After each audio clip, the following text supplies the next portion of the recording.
It is indeed now time to discuss these issues. It's time for our first roundtable discussion. And here we're going to be bringing together presidents of cooperative banks in the CIBP's global network from Europe, from Latin America and from Africa, who are going to be sharing their insights with you all today on what it means to be a cooperative bank. Ted, I'll let you introduce them. Thank you very much, Louise. So I would like to invite up onto the stage, we have 5 speakers. We have Jan Tibor Böttcher, Head of Division at BVR Germany, Alain de Klerk, CEO of CPH Bank Belgium, Soumia Alami El Wali, Head of HR of Banque Populaire du Maroc, Carlos Heller, President of Banco Credit Corp Argentina, and Rodrigo Silva, Director General at Corpeuch, Chile. If you would please come up to the stage.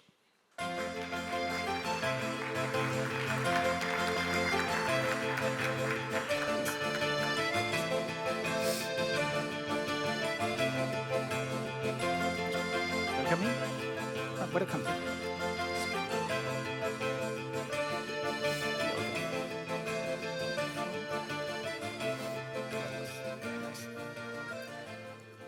Welcome, everyone. So it is wonderful to have such an array of presidents of cooperative banks on the same panel. I wish we had a lot more time. We don't. We have half an hour. So I suggest we leap right on into it. We have 3 questions that I'd like to discuss, and I really invite you to give your own perspective here. Because one of the things I realized when I was working with everyone in the CIBP on putting together the agenda is it really depends on the country. It depends on the regulation. It's very hard to generalize about cooperative banking because it all depends on what you can do in your own country. And we're interested to get your insights there. So perhaps I could start with the most difficult, thorny question. And it's this one about banking. I used to work in a bank. I was in Echo Bank as head of research for years. And there's always this balance, if you like, between making money and morality. And so I would ask as a first question, how do you balance this need to be cooperative-minded on one hand and the need to create value for the business on the other?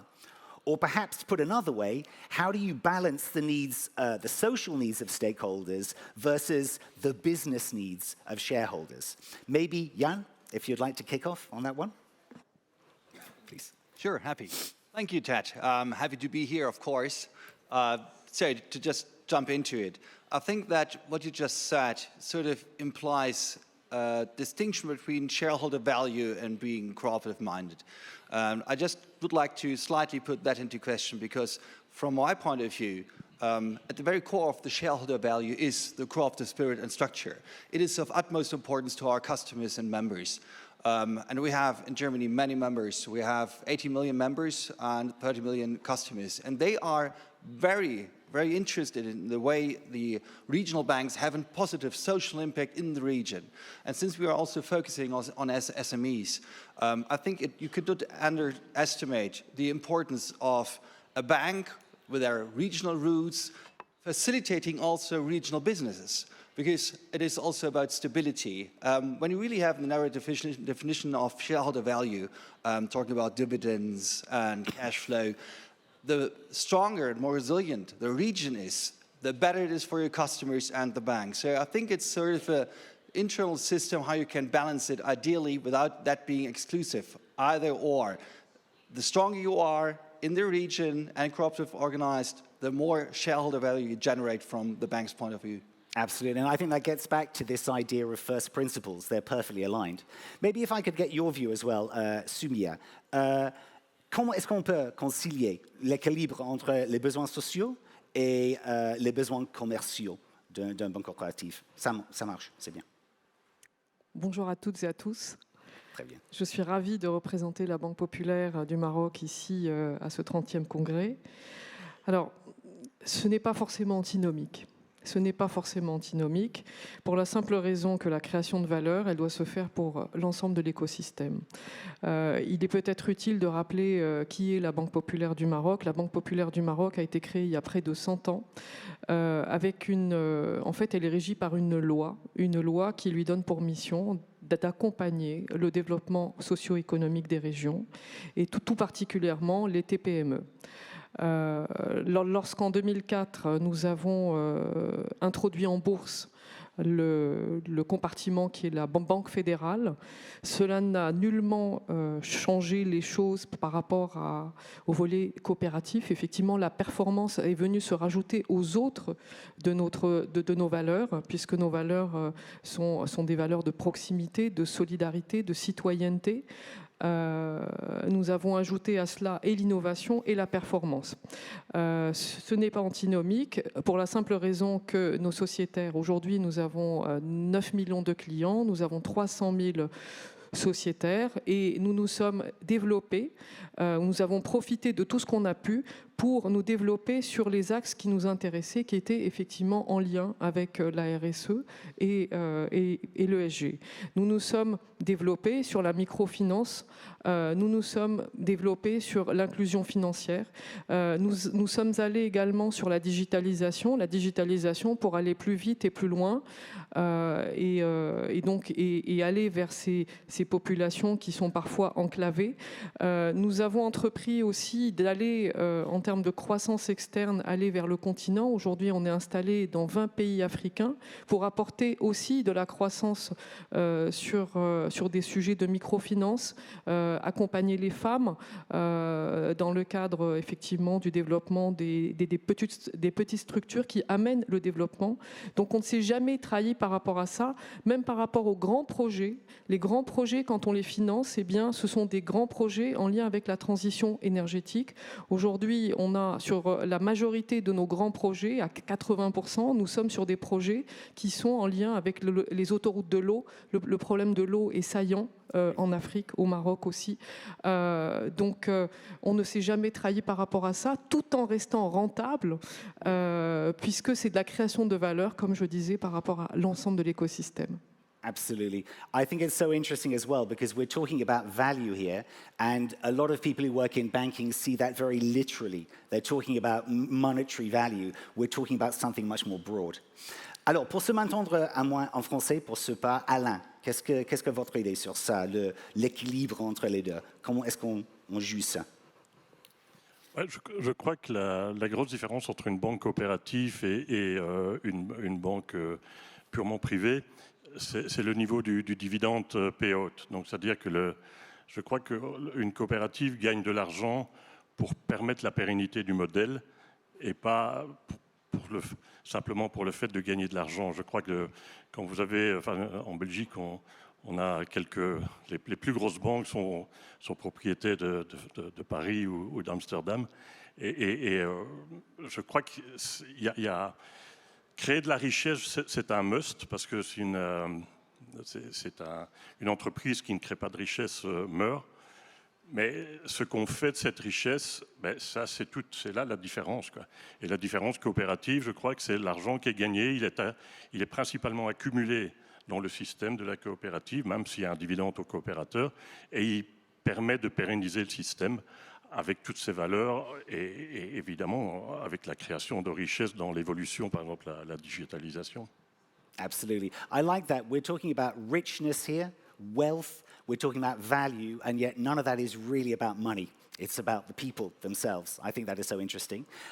Bueno, un punto de vista de Sudamérica tal vez, de Rodrigo. Entonces, ¿cómo se ve entonces ese desafío de equilibrar entonces deseos comerciales o de valor económico y de la parte social? Bueno, muchas gracias.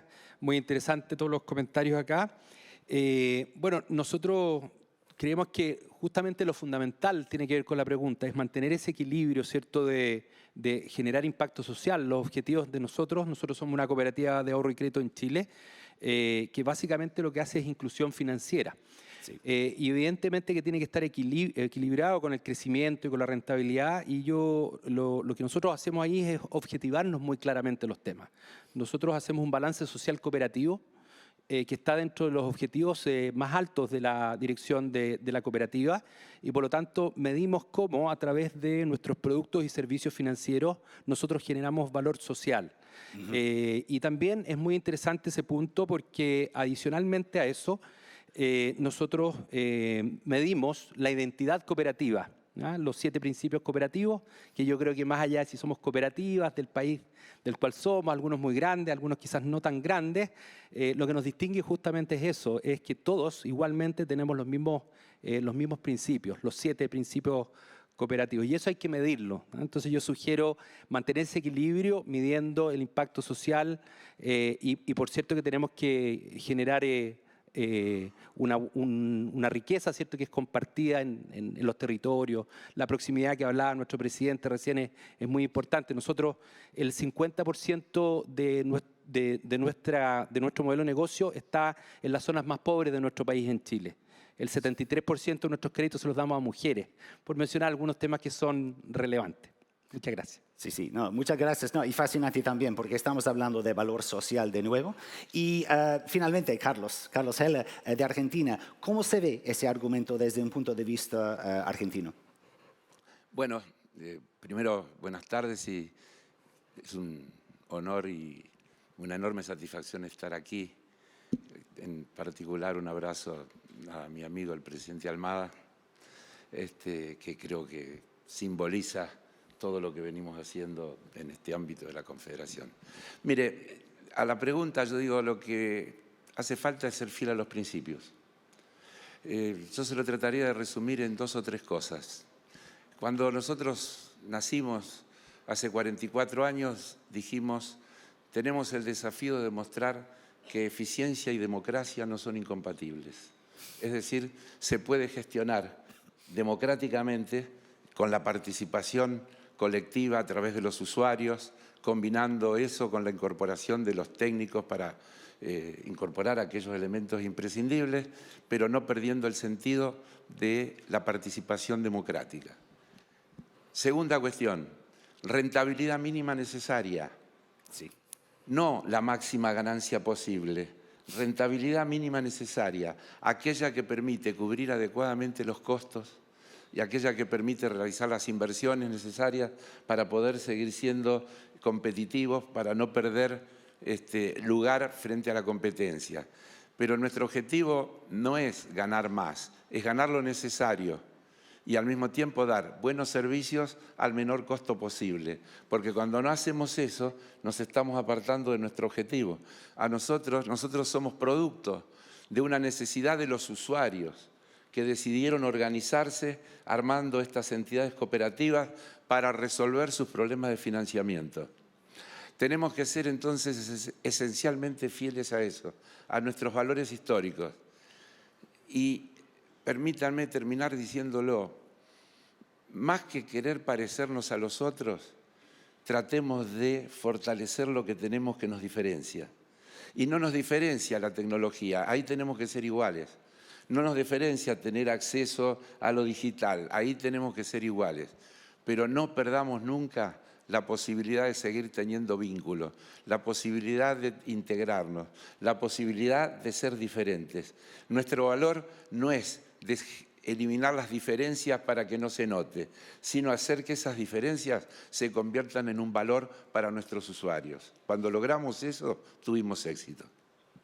Lovely. I must realize that valuing differences, indeed. It's funny how when we talk about things like operational efficiency, everyone is trying to reduce differences, but there is a wealth in the differences there. There is richness in it. Fascinating. Well, let's move on to our second country, because this is the vision that we have for what cooperative banking is, what it's about, its values, but it needs to be implemented. And this is where it's difficult, because no 2 countries have the same regulations, no 2 cooperative banks work the same way. So my next question to you is that from the perspective of your own market, what works well and what needs to change if cooperative banking is to flourish? Maybe if I could start with Alain. Alain, si on commence avec vous. C'est bon? Oh non, sorry to surprise you. I'm trying to mix it up. Non, mais dans le terme banque coopérative, il y a 2 noms. Il y a banque et il y a coopérative. Et je crois que, en tout cas en Europe certainement, la régulation bancaire, vous savez qu'en 2014, la Banque centrale européenne a reçu le pouvoir de contrôle des banques. Et nos contrôleurs sont maintenant basés à Francfort pour l'ensemble de l'Europe. de l'eurozone. Et ils ont, ce que je peux jusqu'à un certain point comprendre, une logique de one rule book, one handbook, c'est-à-dire des règles qui s'appliquent à tout le monde, parce que si jamais ils devaient déroger à ça, ben, ils ne sauront plus s'arrêter, parce qu'on sait où ça commence, mais on ne sait pas où ça s'arrête. Alors le problème, c'est que nous sommes une banque coopérative, donc nous devons absolument accepter les règles d'une banque, et il n'y a pas le choix, sinon ben, on n'aura plus notre agrément, on ne sera plus banque. Mais d'un autre côté, nous devons rester une coopérative. Et rester une coopérative, je crois que les principales qualités d'une coopérative, c'est la proximité, c'est le fait que l'on est une sorte de community bank, on comprend bien les besoins locaux. Et alors, un des points les plus difficiles à respecter cette logique banque coopérative, c'est le conseil d'administration de la banque, puisque le conseil d'administration de la banque devrait à la fois s'occuper de la coopérative et s'occuper de la banque. Et on pourrait se dire qu'il devrait y avoir deux conseils, un qui s'occupe de la banque, un qui s'occupe de la coopérative, mais ça, c'est pas possible. Et je crois que en discutant avec mes amis français, c'est un des challenges, c'est d'arriver à continuer à avoir... quand j'entendais M. Baud parler, je suis 200% avec lui, mais c'est d'arriver à ce que des entrepreneurs dont le métier n'est pas de gérer une banque, dont le métier n'est pas de connaître tous les finesses de la régulation bancaire, qui puissent encore être au conseil d'administration et faire avancer la banque à la fois du côté bancaire et coopératif. That's great. Thank you very much. Really interesting, particularly because of the European perspective. Maybe, Jan, if I could get your views here as well. How do you see, I mean, obviously comparing Belgium, but also generally Europe with Germany, what is there particularly about the German market which works well or doesn't work well for cooperativism? Thanks. Yes, so I'd rather support what you just said. I think now, looking from a German perspective, we are quite privileged. We have a long history for the cooperatives. We have a dedicated act dealing with the cooperatives. We have the support of the government. So I think so far we've been faring pretty well. Of course, there's always room for improvement, be it proportionality, specific tweaks, digitalization. But overall, we have a lot of exchange also with other corporates in other states. And then we see how much we have in Germany, because you do have to have a legal framework which supports the cooperative idea as such. At the same time, that is where I support what you just said, is it becomes more and more complicated to explain why we are differently structured. And the one rule to fit them all is just not going to work. And that is where I'm a bit worried. We have now a sort of rapid speed with a digital euro, different kind of regulation, and now we sometimes appear a bit old-fashioned. It started with we've been existing since is different than we will exist in 100 years, because we are able to adapt in the future. We are able to maintain the speed we need to adapt to the situation. So when it comes to the framework, I think we just have to make sure that in striving for a harmonization of regulation, we still have to take into account the diversity of systems. And the German economy is very diverse. It is very regional for historic purposes. And the banks, as we have them in Germany, are following that. They are in the proximity, they are regionally rooted, because that is where the SMEs are located. We don't have one huge capital where all the industry is. And that is something, I think, where the market situation from the economic point of view is so different that also the banking model is adapting to it. And that should be recognized also in the future. Absolutely, and I think that's so interesting what you're saying, because you're saying so much about the model reflects the historical reality and the actual reality of how the country works in that sense. Alors maintenant, en perspective de l'Afrique, Soumia, alors au Maroc, quelles sont les choses qui marchent bien et qui fonctionnent bien, et qu'est-ce que les choses qui doivent changer pour le mouvement bancaire coopératif prospère? Alors, les banques coopératives ne sont pas très nombreuses au Maroc, mais c'est un modèle, en tout cas la Banque populaire est un modèle qui est pérenne, qui est là, qui est reconnu et qui est apprécié de tous, avec des parts de marché dans les régions qui dépassent parfois les 50%, qui dépassent assez souvent les 50%. Et c'est ce qui nous permet en fait d'être crédibles vis-à-vis des différentes parties prenantes dès qu'il s'agit de pouvoir accompagner des projets à impact socio-économique. En l'occurrence, les grands projets dont on parlait, les projets de transition énergétique, mais également des projets à impact en termes d'inclusion financière. On a pu, et grâce à la créativité de la Banque populaire, on a pu se positionner sur des opérations, par exemple au moment de la pandémie, où il était question de pouvoir acheminer de l'aide à des populations qui n'avaient pas d'emploi ni quoi que ce soit et qui donc ont pu aller se diriger vers des points de vente mobiles qu'on a mis en place ou des guichets automatiques qu'on a mis en place, enfin des systèmes pour pouvoir accompagner les gens très rapidement et leur permettre de continuer à vivre. Effectivement, c'est quelque chose qui est quand même important et c'est de notre rôle en tant que banque coopérative. Mais maintenant, ce qui est peut-être un peu plus difficile, c'est que nous sommes une banque qui contribue énormément donc, à financer les TPME ou des activités en tout cas qui sont assez risquées du point de vue de l'activité bancaire et du financement.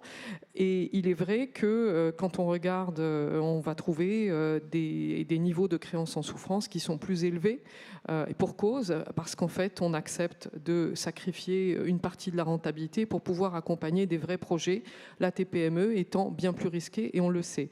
Ce qu'on s'attend en fait à voir évoluer, c'est peut-être que ce soit pris en compte sur des ratios, sur les ratios qui aujourd'hui, on est dans un contexte international où la réglementation se durcit de plus en plus.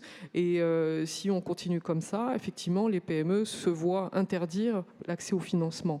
Donc, il faudrait que les banques coopératives qui sont les véritables compagnons, je dirais, partenaires de ces entreprises, soient encouragées par les banques centrales, par les régulateurs notamment, pour leur permettre de poursuivre leur action et de les distinguer des autres banques. Il y a aussi donc il y a des sujets de refinancement, il y a les sujets de ratio, il y a énormément de choses qu'on peut faire pour accompagner les banques sur ce volet, surtout qu'on s'aperçoit aujourd'hui qu'il y a énormément de banques commerciales qui investissent aussi le territoire des banques coopératives en communiquant sur les valeurs des banques coopératives, ce qui crée aussi des perturbations dans la tête des gens et peut effectivement semer le trouble dans l'esprit de la TPME, etc. Donc voilà, c'est un sujet qui me semble important. Absolutely, no, really fascinating. I think it's so interesting because you're getting back to the core of what it is the bank is about, what it's doing, the impact it's having. Bueno, tal vez es hora para un punto de vista de América Latina. Entonces, Carlos, ¿cómo ves esa pregunta desde el punto de vista argentino? Sí, yo no creo que nosotros tengamos en nuestro sistema un problema de regulaciones discriminatorias que nos perjudiquen. Yo creo que los problemas están en otro lado y tal vez podría tomar un punto de contacto con lo que recién decía la compañera de Marruecos. El problema lo tienen nuestros usuarios. En la Argentina, por ejemplo, entre 2016 y 2019 se cerraron alrededor de 30.000 pymes, producto de políticas públicas. Esas 30.000 pymes son el corazón de nuestro modelo de gestión, porque nosotros somos una entidad orientada claramente a atender esas pymes. Así que, más que las regulaciones particulares, en todo caso, creo que a nosotros nos preocupa el contexto socioeconómico, las condiciones que hay para que las pequeñas y medianas empresas puedan seguir funcionando y, al contrario, cómo hacemos para que crezcan más, cómo ayudamos a ese crecimiento. Desde el punto de vista de lo cooperativo, yo quiero insistir en el sentido de acentuar las diferencias y no querer parecernos para que no se note. Yo creo que nosotros necesitamos que se note que somos diferentes porque tenemos otros valores, porque nuestro gran valor está en la acentuación de las diferencias. En la experiencia argentina, los que tomaron lo cooperativo de alguna manera como vergonzante. En principio, el Banco Cooperativo Tal dejó de llamarse cooperativo y se pasó a llamar Banco Tal, sin el cooperativo. Es decir, nosotros decimos, se borró el apellido. Todos esos desaparecieron. No sobrevivió ninguno. El que sobrevivió fue el que puso los valores en el primer lugar. Sí. El que defendió a partir de los valores toda la naturaleza de su existencia. Y doy un dato que creo que es muy importante. Por ejemplo, el Banco Credicop no toma gente, no tiene empleados tomados del mercado. Todos nuestros trabajadores son formados en el Credicop. Todos entran de jóvenes por el nivel más bajo de la organización. Nuestros técnicos en sistema, nuestros abogados, todos nuestros profesionales son gente que se recibió trabajando y que cuando se recibió lo pusimos a trabajar en las áreas específicas. Eso nos da un grado de pertenencia, un grado de compromiso que nos hace diferentes. Y nosotros insistimos, hay que acentuar la diferencia. Sí, absolutamente. Muchas gracias. Y Rodrigo, punto de vista chileno de eso. Bueno, la realidad de Chile es muy diferente. Sí tenemos problemas de regulación, las cooperativas de ahorro y crédito. Le voy a poner un ejemplo bien claro. No hay bancos cooperativos en Chile porque la ley no permite que hayan bancos cooperativos. Un banco en Chile puede ser solamente una sociedad anónima. Y para poder desarrollar eso, bueno, Copeuch y el movimiento cooperativo chileno ha estado trabajando un montón y creemos firmemente que el hecho de tener objetivos sociales no es para nada contrapuesto de tener buen gobierno corporativo, buena fiscalización y, por supuesto, regulaciones que permitan la buena fiscalización, pero también el desarrollo de la cooperativa. Nosotros hace 2 o 3 semanas vivimos un hito histórico en Chile desde el punto de vista legislativo. Se aprobó una modificación de la ley orgánica constitucional del Banco Central de Chile y desde ahora en adelante, cuando se dicte el reglamento, van a poder las cooperativas de ahorro y crédito, por supuesto Copeuch también, tener acceso a los servicios del Banco Central. Eso es muy importante. Entonces, evidentemente que la pregunta tú le hiciste así, depende un poco de las realidades. Nosotros estamos trabajando en Chile para que no haya ninguna discriminación y poder desarrollarnos, pero comparto lo que dice el compañero aquí, Carlos, que tenemos que reforzar nuestra identidad. Yo creo que incluso en el seminario habla de digitalización, de ESG y de regulación. A mí me gustaría agregarle la identidad cooperativa porque creo que realmente es lo que nos va a permitir la sustentabilidad en el tiempo. Gracias. Absolutely. Thank you so much, and that's so true because we will be touching absolutely on those issues. Now, unfortunately, we are almost out of time, but if I have your agreement, you have 1 minute each, just 1 minute each, okay, and we'll time you on this one. The final question is, what kind of role should cooperative banks play in shaping the future? Who would like to go first? Qui va premier? Or Jan, do you want to go, seeing as you're the English speaker? 1 minute. What role should cooperative banks play in the future? It has to be huge, because what we see now is a huge traction thanks to ESG, to sustainability issues. So if we cannot move or use that and capitalize that kind of movement and rethinking, I think we make a huge mistake. So since you mentioned it, we have to do and apply the cooperative spirit as well among ourselves. We have to assist and help others to have the perfect regulation, to enable cooperative spirits. I think it's now the time, and it's most important, also to convince our members to remain members, because that is at the very core. I think there's much to be gained, but the threat is huge also because we have to demonstrate that we can actually move quite rapidly and swiftly. Thank you. Thank you very much. Alain, votre vue sur ça? Bref. Well, I do it in English. For there is KYC. KYC is know your customer, and I think that we should have customers should know their banker. Absolutely, that's beautifully put. I tell you, having worked in a bank myself, the amount of times I really wish maybe they would understand us a bit better as well. Carlos, ¿tu punto de vista en eso? Sí, el compañero francés hace un ratito cuando intervino decía que solo el 7% de las personas que operaban con la banca popular tenía clara la diferencia. Nosotros en una encuesta que hemos hecho no hace mucho nos dio un poco más, pero también nos dejó preocupados, que muchos de nuestros usuarios no valoran adecuadamente la diferencia. Tenemos que trabajar más en eso. Y quiero ser concreto, tenemos que tener la misma digitalización que la banca comercial. En tecnología tenemos que estar a la par, tenemos que ser tan eficientes como ellos, pero no tenemos que perder los valores que nos diferencian. Ahí está nuestra ventaja. Sí. Y eso es lo que tenemos que seguir trabajando. A veces la modernidad, la competencia nos hace poner estas cosas en un segundo plano y creo que ese es nuestro gran peligro y ahí está el mayor riesgo que tenemos por delante. Eso, totalmente de acuerdo. Soumya, dernier pensée, 30 secondes. Dernière pensée, 30 secondes.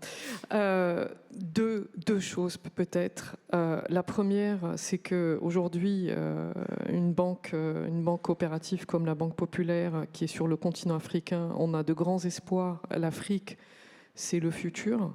Et donc, pour nous, il y a énormément de choses. Il y a une autoroute de projets pour accompagner le développement de l'Afrique. C'est un appel aussi à toutes les banques coopératives aujourd'hui qui sont ici. Pas parce que ensemble, si on agit, c'était aussi le but aussi de ce congrès, c'est qu'on peut peut-être créer davantage de liens entre nous pour pouvoir accompagner ce développement et pour pouvoir accompagner, parce que les régions, initialement, nous étions nés pour accompagner nos régions dans nos pays, mais aujourd'hui, les régions sont dans le monde. Et donc, c'est un appel à ce qu'on puisse travailler ensemble, même au-delà de nos différences, parce que c'est ce qui fera la réussite et la poursuite des banques populaires et des banques coopératives. Voilà. Très bien, merci. And Carlos, última palabra de tu lado. Bueno, un poco, quizás más de lo mismo, depende un poco de la realidad de cada país. Nosotros, aparte de trabajar por Copeuch, hemos decidido, ¿cierto?, tener un liderazgo en el rol gremial cooperativo en Chile, justamente para resolver temas como la visibilización, que aquí se ha hablado mucho, a nivel de la ciudadanía, pero también a nivel de las autoridades, a nivel de las universidades. Y bueno, y volver a reforzar la importancia de siempre reforzar la identidad cooperativa y reflexionar sobre lo que han dicho acá. El tema digital, el tema adaptarse es un tema que tenemos que hacer, pero no es un trade-off para nada, todo lo contrario. Lo importante es que trabajemos en base a nuestros objetivos sociales, reforzando siempre la identidad. Muchas gracias. Thank you very much, Carlos. I think it's so interesting actually seeing there that so much of the discussion that we've had there actually, it's not so much about that there is a trade-off or there's some kind of game, it's about finding the balance. The two things fit together, they're not fighting against each other. So we've run out of time. Huge thanks as well then to all of our speakers, Soumya, Carlos, Alain, Jan and Rodrigo. Muchas gracias. Thank you.